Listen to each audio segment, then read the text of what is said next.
Hi everyone, welcome to week 3 of our May videos. I'm talking about finishing strong.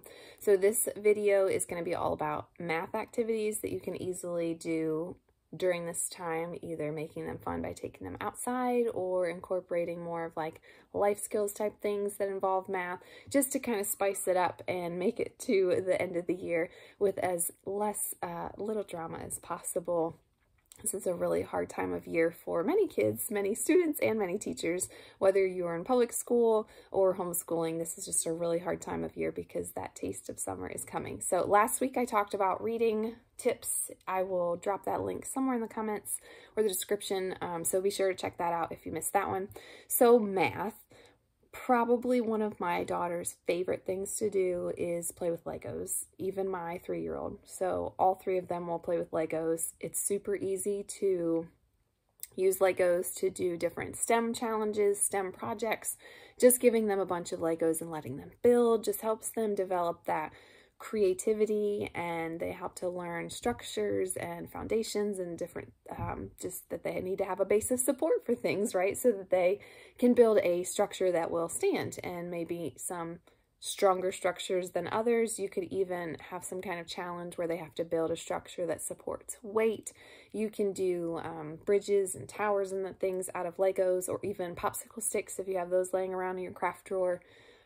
You can even use like a geography type link to learn about different areas or landmarks, and then try and construct the landmarks that you have built. I've seen some pretty amazing replicas of like Mount Rushmore or the Statue of Liberty or the Grand Canyon. A science way to incorporate Legos into things while we're talking about Legos is to learn about habitats and then actually build them with Legos. So Legos can go lots of different directions, and it's not, again, it's learning through play. It's not really a wasted time when they're playing with Legos. They are learning just in a different way. You can play lots of math games outside. There's tons of ideas on Pinterest for math games for kids based on their levels and what they're learning about. You could do fact practice, whether that's flashcards or bringing out the sidewalk chalk and having them do some of their memorized facts. They can write them out on the sidewalk, like their multiplication tables, or if they're doing addition, they just write it out. Just a fun way for them to express that they know it with sidewalk chalk, because doesn't that make everything more fun? You could even have them create and solve word problems using things around the house, using things outside. Again, depending on their skill level, they might be able to multiply and divide, or maybe they're younger and they're just working on subtraction and addition. They can find things in the house and create and solve their own story problems.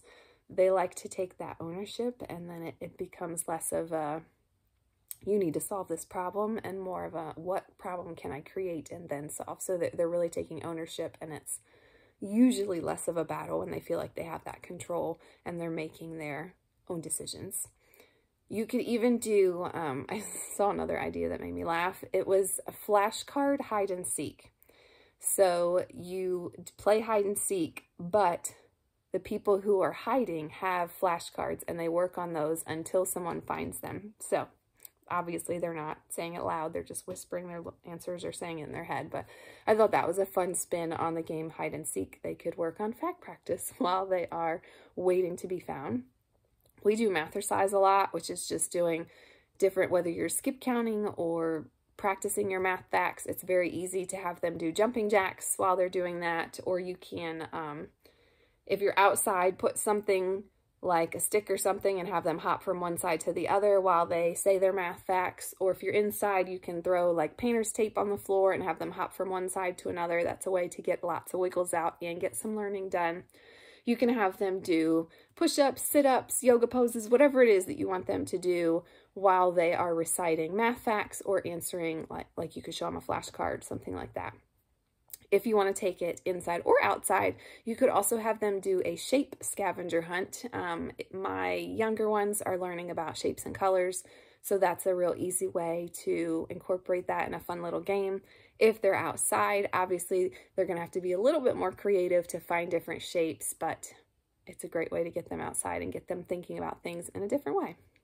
And the last thing for math that I have is baking. Anytime you can incorporate life skills into your homeschool life, I always think that's a win. My daughters love to eat, don't we all? And baking is a great way to talk about fractions. A lot of times when I'm baking or cooking, I will double meals. So we have to multiply, which gets a little tricky when you have fractions. So sometimes we have to break out like the base 10 blocks or some kind of visual for her to see the fractions when we're doubling them, because we're still a little rusty on fractions. It's a pretty abstract concept for a lot of kids to grasp. So baking is a great example of a life skill that you can incorporate math into, and then you're also showing them what you're doing in the kitchen. They're being a part of it. Hopefully they'll eat it more if they are part of it. A lot of times I like to double, triple things, and then I'll put the extras in the freezer, so then it's already done and I just have to heat it up. That's a super win-win for a busy mom. And then just anytime you can incorporate math, math is all around us. We just have to look for it. You could also do a numbers scavenger hunt. There's so many ideas. So the point of this video is just showing you that you can do school in fun and exciting ways, and it doesn't have to be super labor intensive on the mom's part or the dad's part. You don't have to prepare lots of things. I know that there are lots of ideas on Pinterest that are super awesome, but sometimes they take a lot of prep, and not everybody has that ability. So these are super easy. You can basically do them that day, decide to do them that day. Hey, let's take math outside. And your kids probably are going to be pretty stoked to do school outside. I know mine are. So hopefully that was gave you some ideas. If you have some ideas of how you do math and make it fun, drop those in the comments and we can all learn from each other.